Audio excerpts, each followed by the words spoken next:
마태복음 16장 1절부터 16절까지의 말씀을 20절까지의 말씀을 제가 새 번역 성경으로 읽어드릴 때 하나님 오늘 분명히 살아계신 하나님과 동행하기 위해서 저는 이 아침에 깨어 있습니다.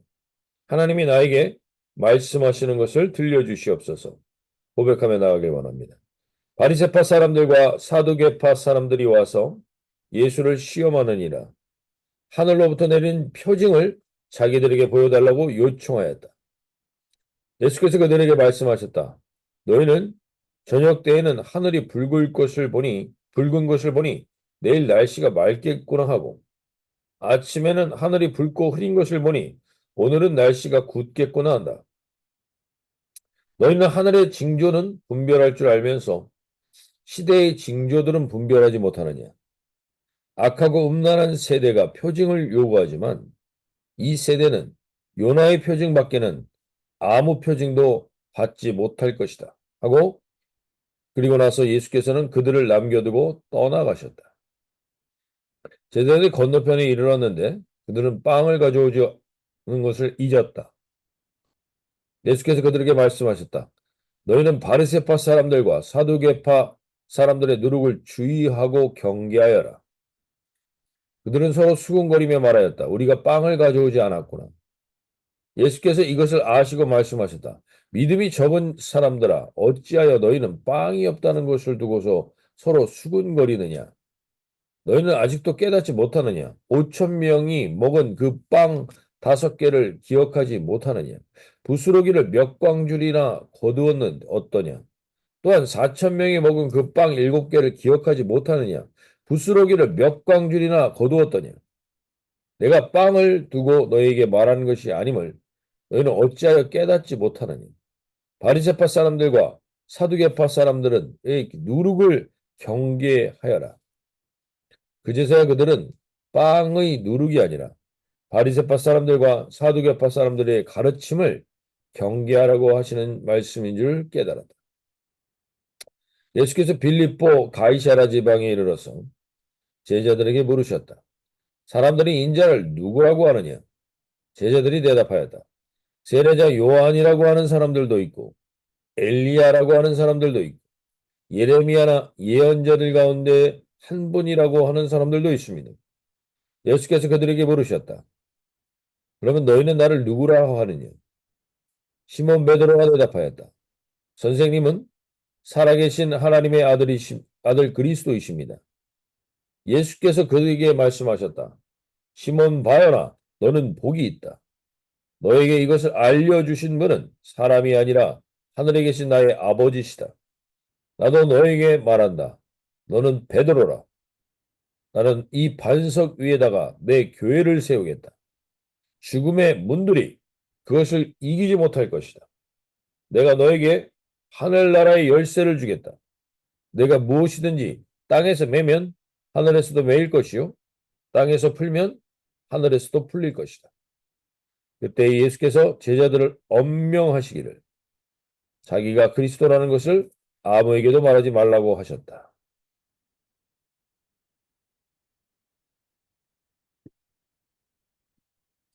네, 오늘 말씀은 우리가 익히 들어본 말씀입니다. 오늘 이 말씀을 통해서 하나님이 우리에게 이 아침에 무엇을 붙들고 이 하루를 살아가길 원하시는지 오늘 주님 앞에 이 말씀이 주는 메시지를 붙드는 저와 여러분이 되시길 원하는데 오늘 본문 1절에서 보시면 바리새인과 사두개인들이 와서 예수를 시험하여 하늘로부터 오는 표적 보이기를 청하니 바리새인과 사두개인이라고 왔다는 이들은 결국 이 시대 때 종교의 기득권자들이요 이 땅 종교의 지도자들이요 그 시대의 기득권자들이었습니다. 모세의 율법을 가르치고 그 율법으로 백성들을 다스리는 종교적인 지도자들이었고 혈통적으로 기득권을 누리던 자들이었습니다. 이들은 종교라는 것으로 기득권을 누리고 있었습니다. 그리고 종교 지도자들이 정치 세력가들과도 함께 결탁하여 있었습니다. 그들은 예수님에게 와서 그 병들 몇 번 고치고 이런 표적 말고 하늘로부터 오는 표적을 보여라. 하늘로부터 오는 표적. 그 하늘로부터 오는 표적이 무엇인가 하면 모세가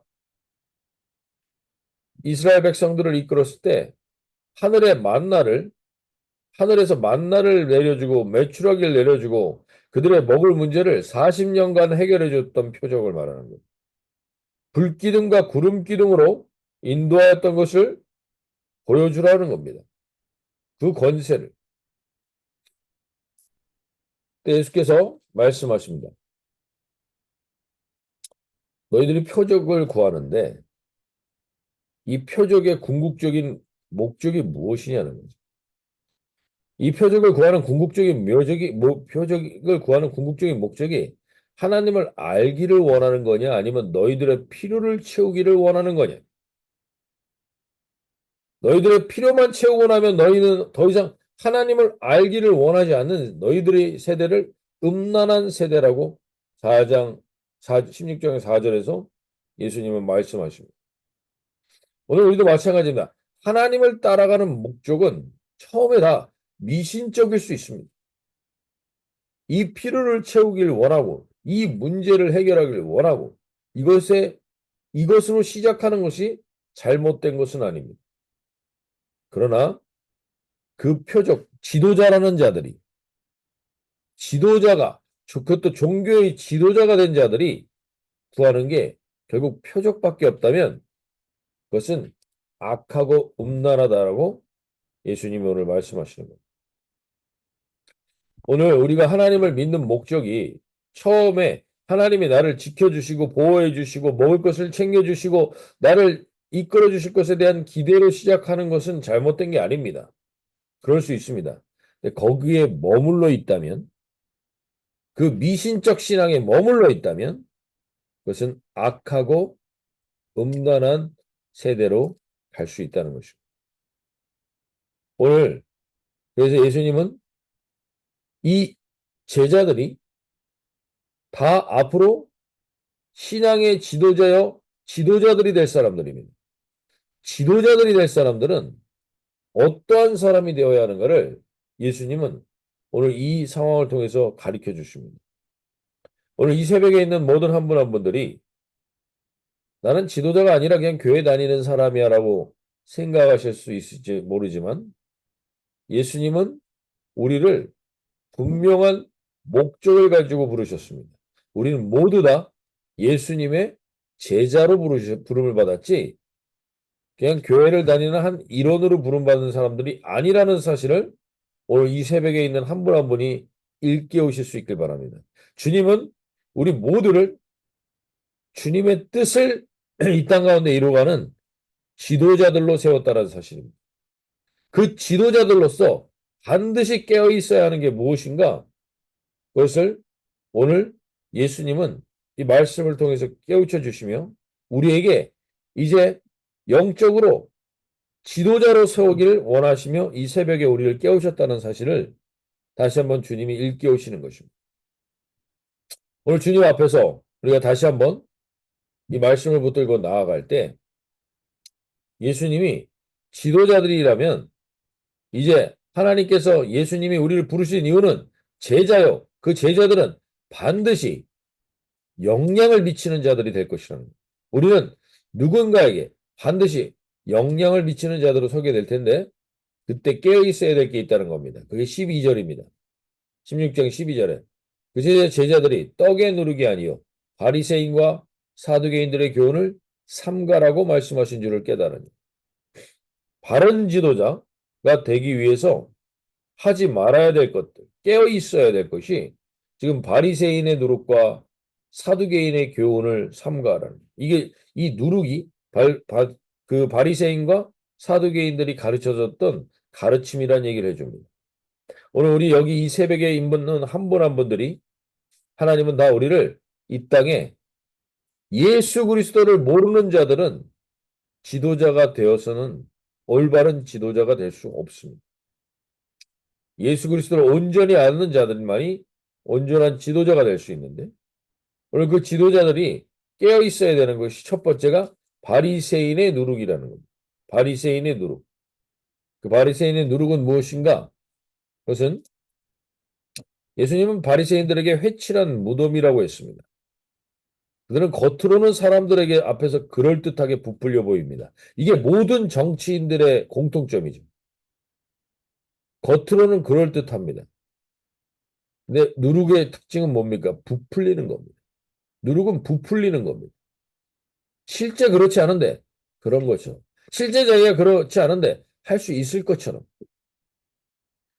요번에 그 트럼프의 이 총격 사건 이후에 이것이 어떻게 부풀려지고 있는지를 잘 보셔야 됩니다. 세상은 이거를 부풀립니다. 그가 미국을 재건할 것처럼, 재건할 수 있는 능력이 불사신처럼 그를 포장할 수 있습니다. 이 부풀리는 것. 이 바리새인들은 하나님의 율법, 모세의 율법을 지킨다라는 것, 그 기준으로 자기 의를 가득해 있는 자기 의로 판단하고 평가하고 자기가 무슨 진단이나 할 수 있는 사람인 것처럼 이렇게 평가하고 있는 그러한 바리새인들의 모습들. 자기가 주님께 심판받아야 될 대상인데 자기가 누군가를 평가하고 판단하고 그러한 자들로 세웠다라고 착각하고 있는 것들. 이게 바리새인의 누룩입니다. 입으로는 하나님을 이야기하지만 실제로는 하나님의 은혜를 자기도 경험하지 못하는 사람들. 입으로는 하나님을 이야기하는데 하나님의 은혜를 이 은혜로 이끌어가는 게 아니라 표적과 능력으로 사람들을 압도하려는 자들. 여기에 깨어있으라는 겁니다. 특히 이 마지막 때 시대를 분별하라고 하셨는데 이 마지막 때 이런 사람들이 많이 일어납니다. 어떤 표적과 능력으로 그리고 그 사람의 말을 듣지 않으면 안 될 것처럼. 근데 그는 겉과 속이 다릅니다. 실제 삶과 교회에서의 삶이 다릅니다. 이것이 누룩입니다. 이것이 부풀리는 겁니다. 종교 지도자는 뭔가 대단히 특별한 것처럼 만드는 것. 거기에 깨어 있으라는 겁니다. 속지 말라는 겁니다. 특별한 사람은 없습니다. 특별한 인간은 없습니다. 모든 인간은 다 죄인입니다. 어떤 사람이 누구를 판단하고 진단하고 자기가 선악을 분별하고 이런 자리에 있게 된다면 바리새인의 누룩이 내 안에 들어와 있는 겁니다. 오늘 우리가 이 아침에 내 안에 이러한 종교 자기도 모르게 내 안에 들어와 있는 이런 율법의 의, 자기 의 이것이 우리 안에 들어와 있다면 이것이 제거되는 시간이 되시면 좋겠습니다. 두 번째로 사두개인의 누룩은 무엇인가? 사두개인의 누룩은 죽음 이후에 부활과 내세를 믿지 않습니다. 이들은 오늘의 복과 오늘의 권세와 오늘의 명예만을 추구합니다. 오늘 성공하는 것, 번영하는 것 이것이 복받은 인생이라고 생각하는 겁니다. 예수님의 재림이나 부활의 심판들은 관심이 없습니다. 믿지 않습니다. 그들의 마음의 행복은 눈에 보이는 물질적인 복과 성공하는 삶이 전부입니다. 그리고 하나님이 그렇게 오늘 현실을 살고 있다면 그 사람은 하나님의 복준 사람입니다.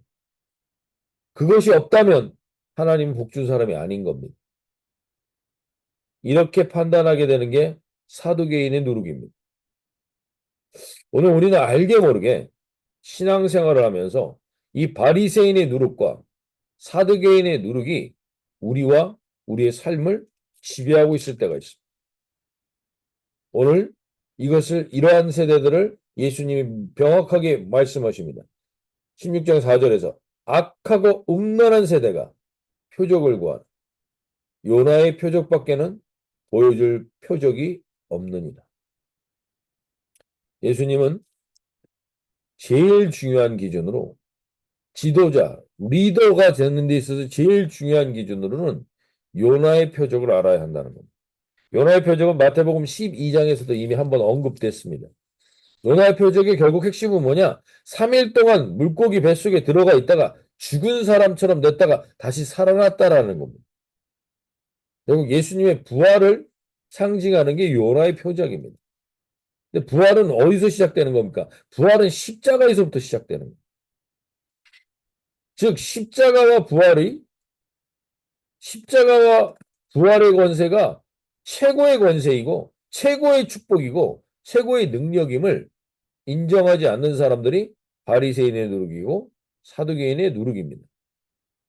오늘 예수님은 우리에게 다시 한번 영적인 지도자로서 우리가 서기를 원하시며 어제 우리가 이번 주일날 나눴던 것처럼 이 땅에서 솔로몬이 누렸던 번영도 들의 백합화만 못합니다.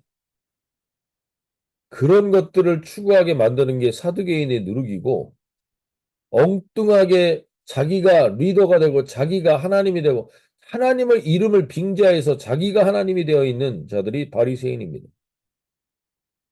이러한 누룩에 깨어있는 지도자들이 되기를 원하시는 겁니다. 오늘 하나님은 우리를 다 리더로 부르셨습니다. 이 새벽에 있는 한 분 한 분들 다 예외 없습니다. 하나님은 이 리더로 부르셨는데 우리가 여기에 사람들 앞에서 부풀리고 있는 누룩들, 바리새인의 누룩이나 사두개인의 누룩이 있는지 돌아볼 수 있길 바라고 오늘 주님이 거기에 깨어서 온전한 지도자 리더로서의 준비를 원하십니다. 그러면서 오늘 말씀하시기를 16장 13절에서 예수님이 빌립보 가이사라 지방에 이르러서 제자들에게 물어보십니다. 제자, 지도자의 제일 중요한 요건이 무엇인지를 오늘 여기서 물어보십니다. 근데 하필 왜 예루살렘에서 물어보시지 않고 빌립보 가이사라 지방에서 물어보셨는가? 이 빌립보 가이사라 지방은 이 시대 때 가이사라라는 것은 뭐냐면 로마 황제의 이름입니다. 케사르, 시저. 로마 황제의 이름을 붙일 수 있는 도시는 분명히 갖추고 있어야 되는 조건이 있었습니다. 예루살렘도 이 조건을 갖추지 못했습니다. 근데 이 빌립보 가이사라 지방 여기는 빌립보 가이사라는 이름을 붙일 수 있었던 조건이 있습니다. 그것은 웅장한 로마 황제의 신전이 있어야 했습니다. 웅장한 로마 황제의 신전이 있어야 하고 그리고 누가 봐도 대단해 보이는 도서관이 있어야 됩니다. 이들의 학적이고 지적이고 그리고 인간의 아름다움을 상징하는 여러 가지 흉상들이 있어야 됩니다. 우리가 로마 비너스상이라든지 이런 신상들이 줄비하게 있어야 하는 것이 이 황제의 이름을 붙일 수 있는 도시의 조건이었습니다. 오늘 예수님이 이들을 이끌고 가서 여기에서 물어보시는 겁니다. 너희는 나를 누구라 하느냐? 너희는 나를 누구라 하느냐? 예수님이 인자들이 예수를 누구라 하느냐? 보세요. 엄청나게 웅장한 신전이 있습니다. 황제의 신전이 있습니다. 거대한 도서관이 있습니다. 이 세상의 학문과 지적인 그 교양과 이걸 갖추고 있습니다. 그리고 인간의 아름다운 몸매의 아름다움들이 즐비해 있는 이 도시에서 초라하기 그지없어 보이는 예수님. 정말 거치고 있는 것도 초라하기 그지없고 행색도 초라하기 그지없는 예수님이 제자들에게 물어보십니다. 사람들이 인자를 누구라 하느냐? 이 세상의 웅장한 능력들 앞에서 사람들은 예수님을 누구라 하느냐? 그때 제자들이 더러는 세례요한, 더러는 엘리야, 어떠니 예레미야 선지자 중에 하나이다. 세례요한은 뭡니까? 회개의 선포를 했던 능력자였고 엘리야는 뭐였습니까? 수많은 이적과 기적을 행했던 선지자였고 예레미야는 누굽니까? 하나님의 말씀을 어떠한 핍박을 극복하고도 전하는 선지자 정도로 생각한 거. 핍박을 두려워하지 않는 선지자 정도로 생각하고 있다는 거죠. 그때 그래 사람들은 그렇게 생각할 수 있다. 로마 황제나 이런 수많은 이 로마의 지식이나 이 수많은 로마의 아름다움보다 못한 존재로 볼 수 있다. 예수님. 사회 운동가 정도로 본다는 거죠. 너희는 도대체 나를 누구라 하는 거야? 너희는 정말 나를 누구라 하는 거야? 그때 시몬 베드로가 16절에 얘기합니다. 시몬 베드로가 대답하여 이르되 주는 그리스도시요 살아계신 하나님의 아들이시니. 오늘 이 고백이 역사에 있어서 우리가 지도자가 되는 데 있어서 제일 중요한 고백임을 예수님이 말씀하십니다. 시몬 베드로는 얘기합니다. 그 웅장한 황제의 신전 앞에서, 그 웅장한 도서관이 있는 도시 앞에서, 그 인간의 아름다움과 힘을 자랑하는 그 흉상들 앞에서 베드로는 정확하게 고백합니다. 주는 황제가 주가 아니라는 겁니다. 황제가 능력자가 아니라는 겁니다. 당신이 주요 그리스도시요 살아계신 하나님의 아들입니다. 하나님의 아들보다 더 큰 권세를 가진 자는 없습니다. 그 휘황찬란한 도시에서 절대로 거기에 기가 죽지 않고 그 기세에 눌리지 않고 예수님을 주는 그리스도시요 살아계신 하나님의 아들이라고 고백한 그 고백을 가진 자들이 온전한 지도자들이 되어야 한다는 것이죠. 오늘 저와 여러분들 이 아침에 주님께서 동일하게 물어보십니다. 너는 나를 누구라? 사람들이 누구라 하는 거 말고 교회에 오랫동안 다녀서 학습된 내용으로 말하는 거 말고 너는 실제로 나를 누구라 하느냐? 오늘 주님이 우리에게 이 말씀을 물어보십니다. 우리도 과연 주님이 그리스도시요 살아계신 하나님의 아들이십니다. 주님, 이 세상에 아무리 화려하고 아무리 대단해 보이고 아무리 능력 있어 보이도 그 존재들은 나의 주가 아닙니다. 나는 거기에다가 인생 걸지 않습니다. 내 인생은 여기다 걸겠습니다. 당신이 나의 주인이기 때문에. 이 예수님을 이 주로 아는 것. 여기에서부터 영생이 시작된다고 말씀드렸습니다. 십자가 부활의 권세보다 더 큰 권세가 없음을 믿음으로 고백하는 것. 그리고 하나님의 아들이 주님이 되셨던 주님이 하나님의 아들이심을 고백하는 자들마다 주님은 영접하는 자, 곧 그 아들을 믿는 자들에게 하나님의 자녀가 되는 권세를 주셨다고 했습니다. 오늘 주님이 이 권세가 우리에게 실제로 있는지를 물어보십니다. 너는 나를 누구라 하는? 이 세대의 아무리 대단한 뉴스, 아무리 대단한 권세 앞에서 우리는 주눅들거나 거기에 눌려있는 인생이 아니라 예수 그리스도를 주는 그리스도시요 나의 인생의 주인입니다. 그분이 나의 창조주입니다. 그분에게 나는 모든 인생을 걸 만한 가치를 발견했습니다. 이제 세상의 어떠한 권세 앞에서도 기죽지 않습니다. 라는 고백이 있는 자들에게 오늘 영적인 지도자로서의 삶을 살아가길 원하십니다. 오늘 저와 여러분이 특별히 우리의 자녀들이 오늘 우리가 기도할 때 하나님 예수 그리스도를 온전히 주는 그리스도시요 살아계신 하나님의 아들로 고백하며 이 시대 가운데 진정한 표적을 구하는 이 시대 가운데 악하고 음란한 세대 가운데 요나의 표적과 같이 십자가와 그 부활의 권세를 붙들고 살아가는 저와 여러분이 되시길 바랍니다. 오늘 주님은 우리에게 분명히 말씀해 주십니다. 너는 그냥 적당히 살다가 끝나는 인생이 아니라 반드시 나를 증거하고 나를 드러내는 지도자로 살아야 돼. 이 땅 가운데 제자요 지도자로 불렀음을 주님이 일깨워 주십니다. 그 지도자다운 삶을, 리더다운 삶을, 제자다운 삶을 살아가는 이 하루 되시길 소원합니다.